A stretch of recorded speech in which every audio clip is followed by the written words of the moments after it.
Assalamualaikum and hi everyone! I'm back. In the previous lesson, we have learned about the concept, a brief history and the basic skills in creating a realistic drawing. Now, it's time for us to find out the tools and materials that we need to create a realistic drawing. So, as we know, different types of arts use different types of materials. So, in order for us to create a realistic drawing, we use different types of pencils, different types of papers, and other materials that helps you in creating a realistic drawing. So let's go! Alright, so first thing first, we need a paper. When it comes to paper, any kind of paper is actually fine. However, to be practical, you can use different kinds of paper in creating a realistic drawing. People who just start to draw will usually use normal paper or A4 paper because they are less costly compared to drawing or sketch paper. However, sketch paper and drawing paper can be a really convenient surface to create a realistic drawing because it will be easier to blend the shading and to create smoother smudges on the paper. But any kind of paper is acceptable, right? After all, we are just beginning to learn, so it's better to use things that cost us less money. Next, a lot of people start drawing by using mechanical pencils or even a pencil only. Using these two are adequate to create light texture and depth. A lot of beginners prefer to use a pencil to draw because it's easier to control the amount of shadows that they want to put onto the drawing. However, it's important to be alert of the shades of the pencils because darker pencil shades will make it easier in blending and creating the smudges to enhance shadows on the drawing.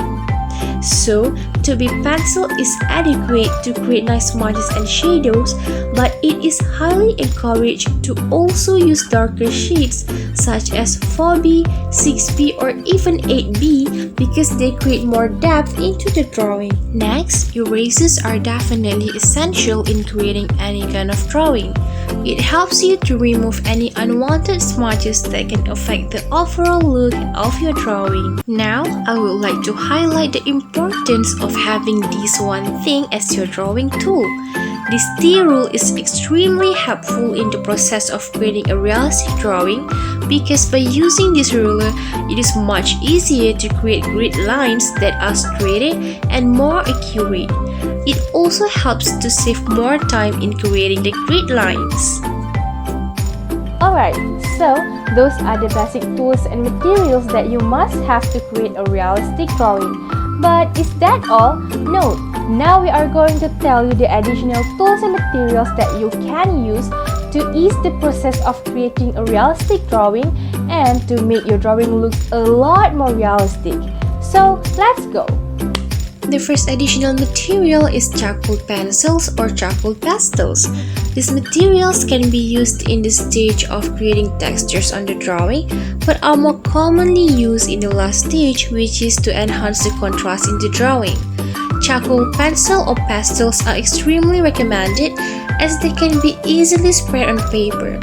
It also requires less time in creating depth and shadows and produce much darker shades than pencils. But beware as it can be quite dirty on your hands. But that's the beauty of art, isn't it?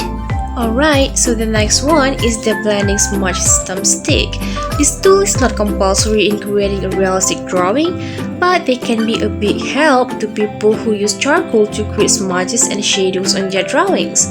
The pointed ends of the smudge stick with various sizes will help in adjusting and controlling the amount of shades that we want to insert, especially on small areas where we need to be more careful on the smudges. The last one is spray, but this is not any kind of painting spray.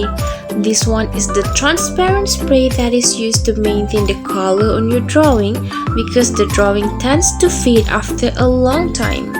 So, this spray is used to maintain the color of your drawing for a longer time. Right, so now we hope that you have a clear picture on the tools and materials that we need to create a realistic drawing. So, before we end this lesson, we would like you to list out the tools and materials that you have and state the functions of each materials in the comment section below. Your responses are very much appreciated. And then for the next lesson, we are going to learn about the first stage of creating a realistic drawing. So, start gathering your tools and materials and stay tuned for the next lesson. Bye!